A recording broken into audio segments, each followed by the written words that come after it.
Washington réfute les allégations algériennes sur le MAC.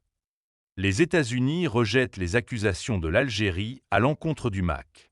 Pour Washington, qualifier ce mouvement pacifique de terroriste relève d'une rhétorique sans fondement, révélatrice des dérives politiques du régime algérien.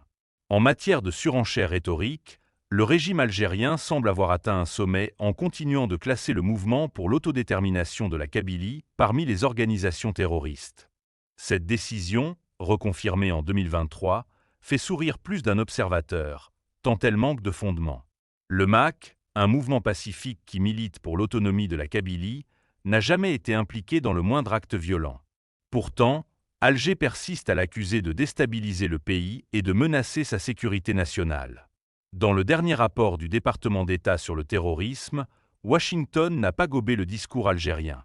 Il y souligne que la désignation par Alger du MAC comme organisation terroriste est basée sur des considérations politiques plutôt que sur des faits.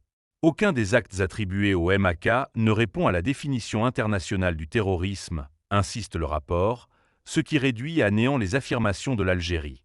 Pour les autorités algériennes, le MAC serait une organisation conspiratrice, pilotée de l'étranger et financée par des ennemis invisibles. Ce discours, devenu un leitmotiv à Alger, est pourtant loin de convaincre.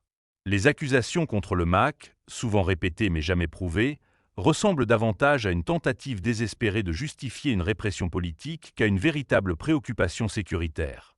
La position claire des États-Unis jette une lumière crue sur les contradictions algériennes.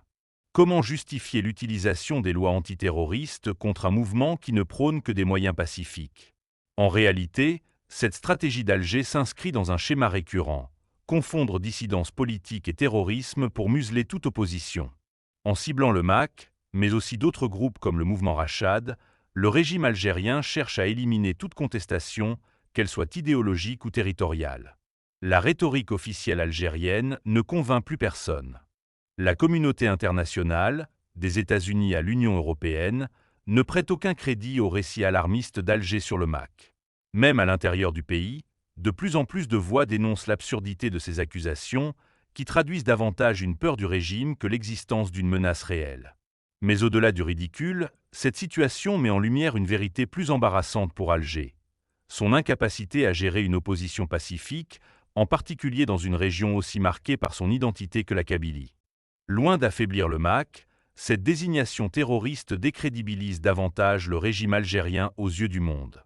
À force de crier au loup, Alger s'isole sur la scène internationale, incapable de justifier ses actions face à des acteurs qui, eux, ne sont pas dupes. Ainsi, les propos tranchés de Washington ne font que confirmer ce que tout le monde savait déjà. Le MAC n'a rien de terroriste.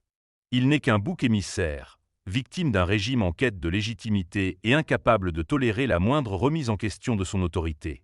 Quant à la rhétorique algérienne, elle est désormais reléguée au rang de comédie politique, sans public pour y croire.